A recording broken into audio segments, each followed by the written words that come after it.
Ele tinha tudo: fama, fortuna, poder. Mas bastou um pedido de R$ 1 para derrubar tudo o que ele achava que era, e fazer o passado que ele tentou esquecer bater à porta. Essa não é só uma história sobre dinheiro, é sobre dívida emocional, escolhas, e o tipo de perdão que nem todos têm coragem de pedir. Era só mais uma manhã corrida no centro da cidade. Carros parados no sinal, buzinas impacientes, passos apressados e olhares perdidos em telas. Ninguém reparou nela. Ninguém, exceto ele, um homem de terno impecável, relógio suíço no pulso e semblante frio. Ela estendeu a mão suja, os olhos fundos de fome e cansaço. Pediu apenas R$ 1. E ele, sem pensar duas vezes, parou. Não para ajudar, mas para ferir. Por que alguém tão poderoso se incomodaria com uma moeda? E por que uma mulher sem nada teria coragem de sorrir depois de ser humilhada? Porque nem sempre é sobre o dinheiro. Às vezes, é sobre memória. Às vezes, o passado vem cobrar com juros o que o orgulho tenta esconder. E naquele instante, quando ela entregou um bilhete dobrado com cuidado e virou as costas sem dizer uma palavra, algo nele que estava adormecido começou a acordar. Ele abriu o papel com desdém, esperando um pedido de ajuda ou uma ofensa. Mas o que encontrou foi algo muito mais desconcertante. Uma foto antiga, desbotada, onde ele mal se reconhecia. 2 garotos de camiseta surrada, sentados num degrau de concreto. Um deles era ele. O outro, ele não sabia, até olhar mais de perto. Era ela. Criança. Sorrindo. Do mesmo orfanato onde ele crescerá, anos antes de mudar de vida e apagar qualquer rastro do lugar de onde veio. O trânsito seguiu. As pessoas continuaram passando. Mas dentro dele, o tempo travou. Aquela imagem trazia uma pergunta silenciosa. O que você fez de si mesmo para esquecer quem você foi? De repente, não era mais sobre uma moeda. Era sobre um abandono que voltava para cobrar uma dívida que ele fingiu que não existia. E, pela primeira vez em muito tempo, o bilionário sentiu algo que não se comprava com bônus ou ações, um incômodo que vinha de dentro. Ali mesmo, no meio da rua, começou uma busca que não estava nos mapas, nem nos algoritmos. Era uma volta ao passado. Uma chance de encontrar a única pessoa que o reconheceu, quando nem ele mais sabia quem era.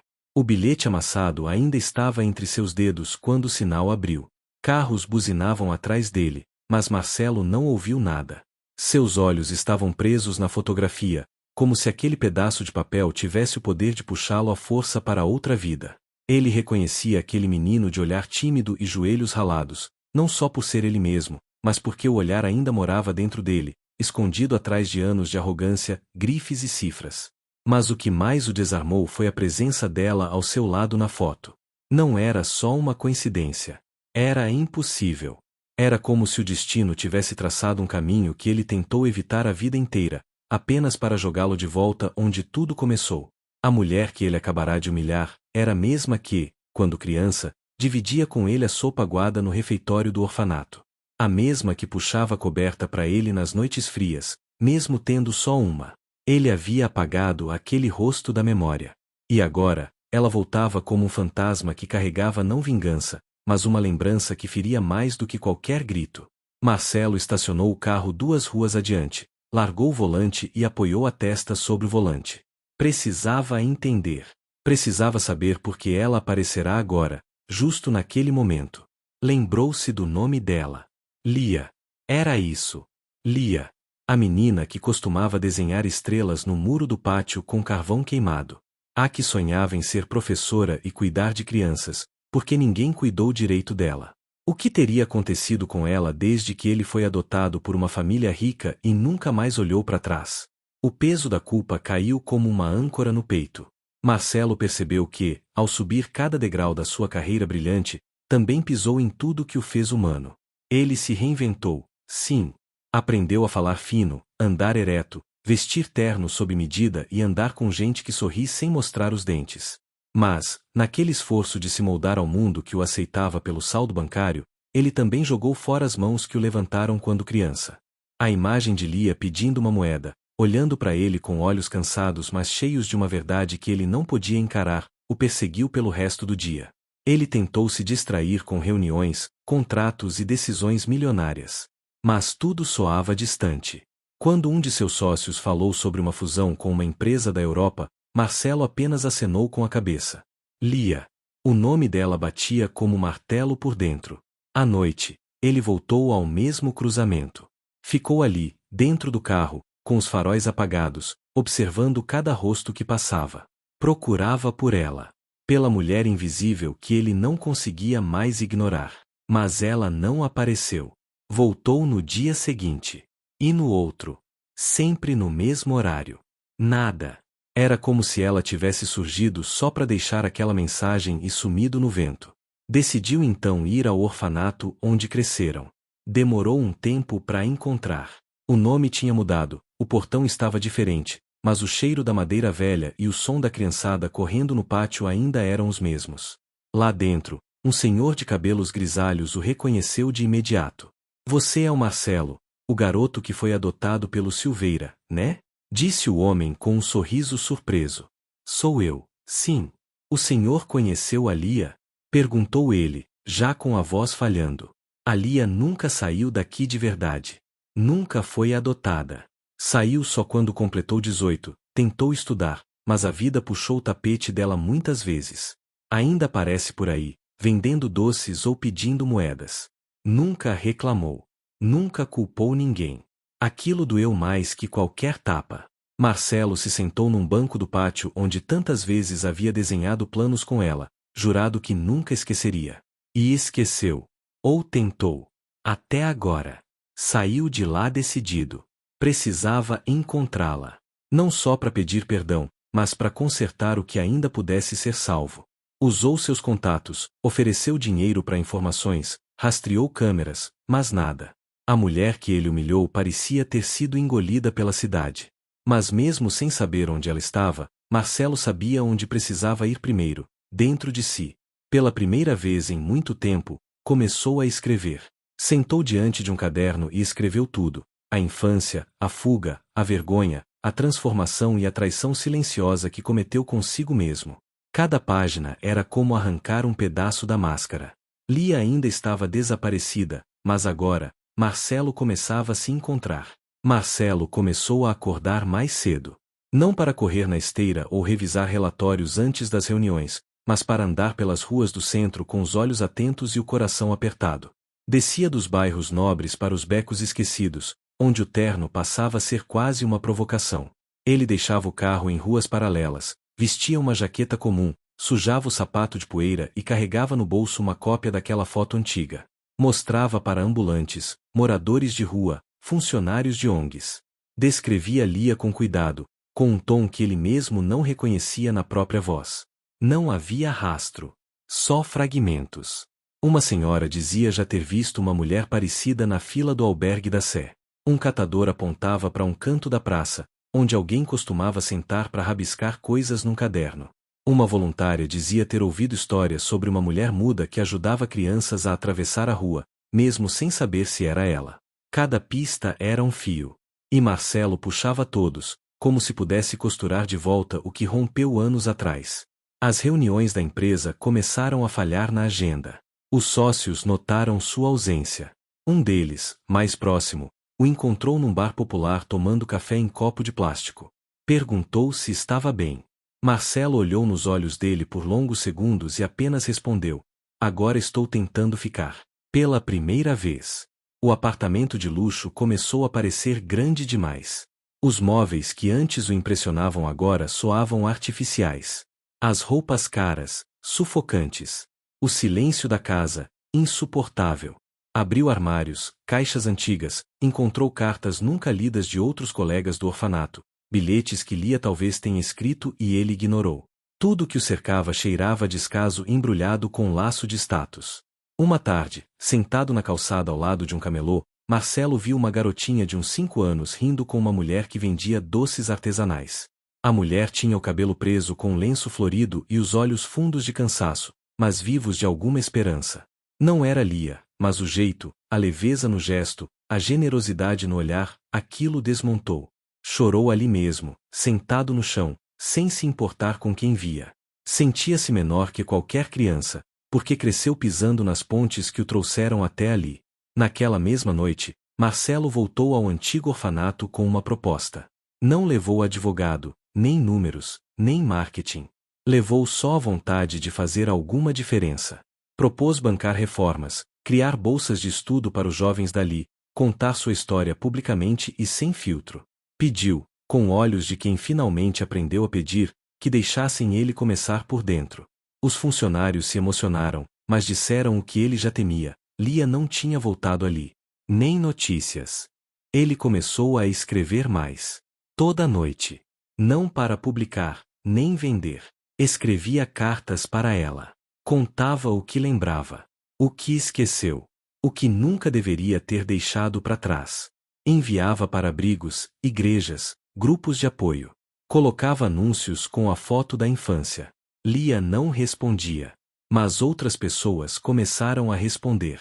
Homens e mulheres que também foram crianças no mesmo orfanato, que lembravam dele, de Lia, e de como ela era a que mais dividia, a que menos reclamava, a que fazia de tudo para que os outros se sentissem em casa, mesmo sem ter uma. Alguns dos relatos machucavam. Disseram que Lia tentou encontrá-lo quando ele ficou famoso. Escreveu cartas, mandou e-mails, até procurou na sede da empresa. Nunca foi recebida. Os seguranças a barravam, os e-mails eram ignorados, e ela foi se apagando aos poucos, como quem perde a fé não no mundo, mas nas promessas que fizeram quando crianças. Foi nesse ponto que Marcelo entendeu que não podia mais esperar encontrá-la para mudar. Tinha que ser agora. Criou uma fundação com o nome dela, Instituto Lia. Um lugar voltado para jovens em situação de rua, especialmente meninas. A cada inauguração, ele lia uma das cartas que escreveu. Sem plateia ensaiada. Sem imprensa. Só gente que sabia o peso de não ser vista. As pessoas começaram a olhar para ele diferente. Não com admiração por ser bilionário, mas com surpresa por estar ali, de joelhos no chão, pintando o muro, servindo sopa, escutando histórias. Histórias como a dele, como a dela. Histórias que o dinheiro nunca salvou, mas que o tempo, quando bem usado, podia começar a curar. E mesmo sem saber onde Lia estava, ele sentia que ela estava por perto. Talvez lendo alguma daquelas cartas num canto de praça. Talvez ouvindo falar dele pelas ruas e escolhendo não se mostrar. Talvez esperando para ver se o arrependimento era real. E ele sabia que era. Porque, agora, Marcelo já não se importava em ser visto. O que ele mais queria era ser reconhecido. Marcelo não esperava manchetes. Nem buscava holofotes. Mas um gesto simples escancarou o que ele tentava manter discreto. Num fim de tarde qualquer, num dos projetos do Instituto Lia, um garoto gravou com o celular um vídeo dele ajoelhado, limpando o chão do refeitório enquanto ouvia um adolescente contar como vivia num abrigo desde os 7 anos. A imagem viralizou em menos de 24 horas. O homem mais temido dos conselhos empresariais, ali, com as mãos sujas de sabão e o rosto emocionado. Nas redes, os comentários se dividiram. Alguns o chamavam de hipócrita, outros de redimido. Mas a maioria estava confusa. Era real? Era marketing? Seria mais um bilionário tentando limpar a barra com gestos calculados? O que ele não sabia era que, dias antes, alguém também havia publicado o vídeo do momento em que ele humilhou Lia na rua. A cena antiga, onde ela pedia uma moeda e ele a desprezava com frieza. Agora, as duas imagens corriam juntas, a da arrogância passada e a da humildade presente. A internet julgava. Empresas recuavam. Parceiros rompiam contratos. Patrocinadores exigiam afastamento. As ações da sua holding despencaram. A mídia o cercava com perguntas que ele já não sabia se queria responder. Pela primeira vez desde que começou a construir seu império, Marcelo sentiu o que era não ter controle. Mas ele não correu. Não apagou os vídeos. Não acionou assessoria de crise.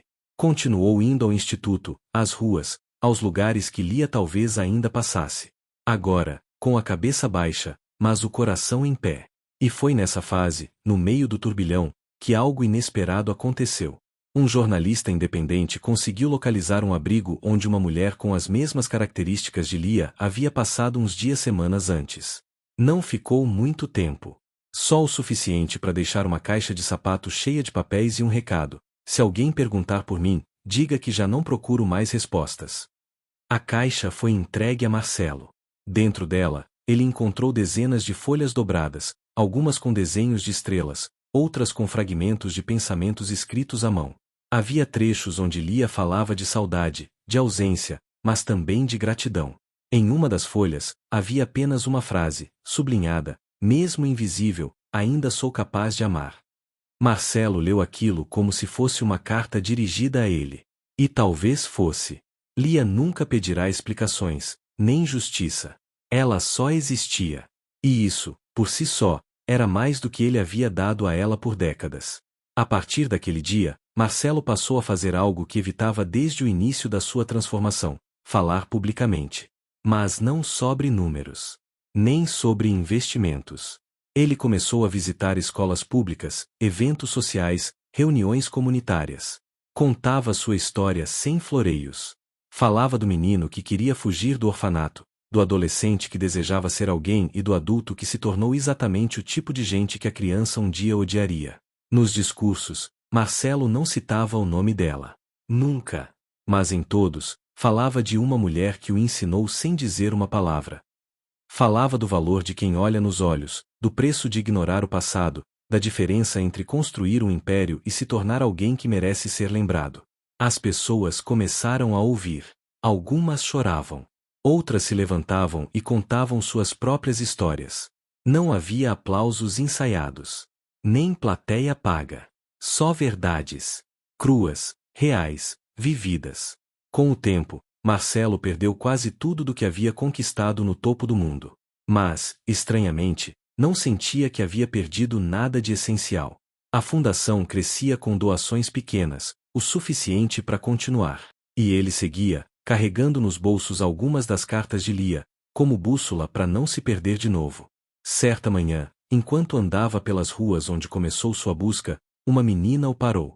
Tinha uns 9 anos, vestia roupas coloridas e vendia paçoca num sinal. Olhou para ele com certa timidez e disse: "A moça dos olhos tristes mandou te dizer que está bem. E que lembra de você desenhando castelos no chão." Marcelo ficou imóvel. A menina sorriu, colocou uma paçoca na mão dele e correu. Ele não teve coragem de ir atrás.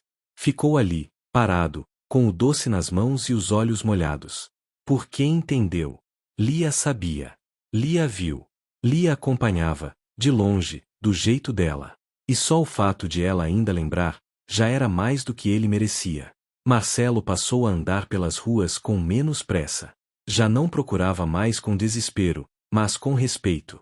Entendeu que Lia apareceria quando quisesse, se quisesse.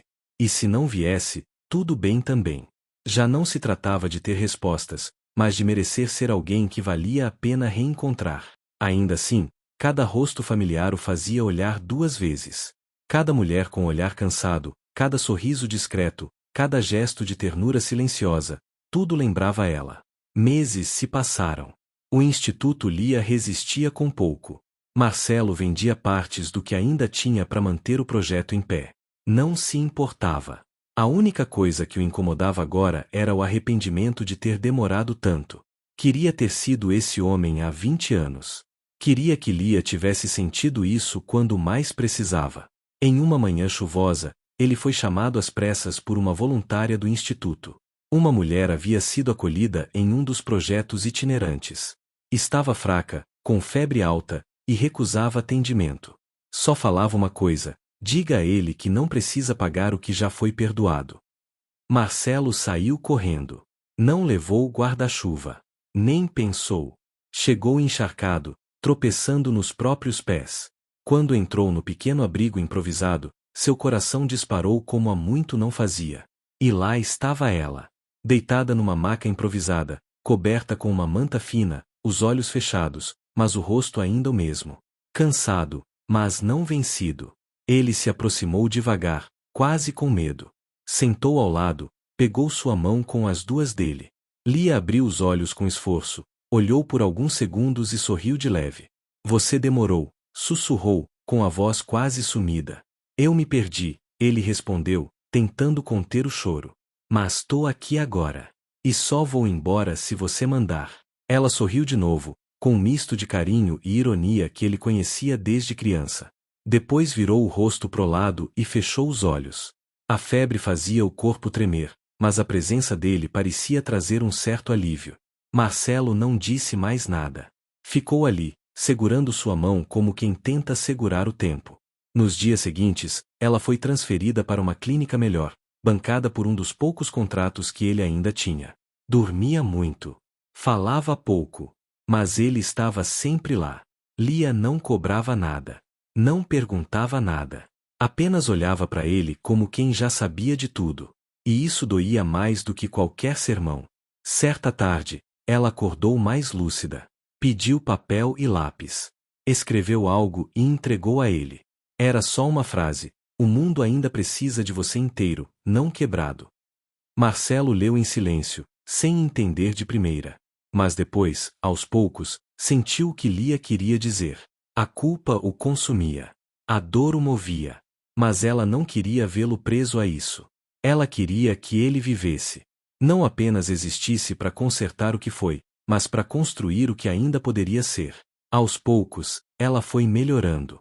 O corpo recuperava forças, mas era no olhar que a mudança mais aparecia. Marcelo continuava ali. Não como um herói, nem como um culpado desesperado. Ficava porque agora sabia o valor de ficar. Caminhavam juntos pelo pátio da clínica quando ela apontou para o céu. Estava nublado, mas um feixe de sol atravessava uma fresta das nuvens. Parece que até o céu sabe quando a gente precisa de um sinal, né? Disse ele. Lia assentiu, com um sorriso pequeno. Depois olhou para ele, séria.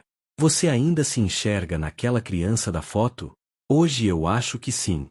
Mas ainda tô tentando lembrar como ela pensava. Ela só queria ser vista. Como todo mundo. Na semana seguinte, Marcelo voltou a falar em público. Mas dessa vez, levou Lia junto. Ela não subiu ao palco, não deu entrevista, nem precisou dizer nada. Apenas ficou sentada na primeira fileira, com as mãos cruzadas e o mesmo olhar firme de sempre. Marcelo falou com verdade. Assumiu seus erros, contou sua queda, e mostrou que o maior valor que já recebeu na vida não veio de uma negociação milionária, veio de uma moeda recusada e de um perdão que ele não merecia. Quando desceu do palco, foi até Lia. A plateia em silêncio. Ele ajoelhou à frente dela, não por arrependimento, mas por respeito. Me deixa caminhar com você, onde você quiser ir. Ela olhou nos olhos dele e respondeu sem pressa. Só se for com calma. E com os 2 pés no chão. Marcelo sorriu. E ali, naquele instante simples, cheio de cicatrizes e esperança, a história deles, tão partida, tão esquecida, tão humana, recomeçava. Não do zero. Mas de onde o amor insistiu em esperar. Se essa história te tocou de alguma forma, se você já sentiu que foi esquecido ou já precisou de um perdão para recomeçar, então se inscreve aqui no A Vida Conta. Isso ajuda o canal a crescer e a espalhar histórias que realmente importam. Curte o vídeo, compartilha com quem precisa ouvir isso, e me conta aí nos comentários, o que você faria se fosse o Marcelo? Ou se fosse a Lia? Quero muito saber o que essa história despertou em você.